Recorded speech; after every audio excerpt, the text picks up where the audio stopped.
hastamızın geliş şikayetleri neler? Uyuyorum ama yorgun uyanıyorum. Uyuyorum ama uykumu alamıyorum. Sabahları yorgunum. İşte bunlar uyku apnesinin bulguları.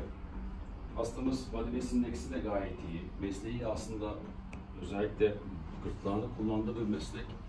Ama yine de uyku apnesi var ki yapılan uyku testinde orta dereceli uyku apnesi var. Şimdi bu hastamız acaba cerrahilik mi, acaba cihazlık mı? Nasıl anlıyoruz? Yine nazofaringsteyiz, tamam mı? Horlar gibi yapın bakalım.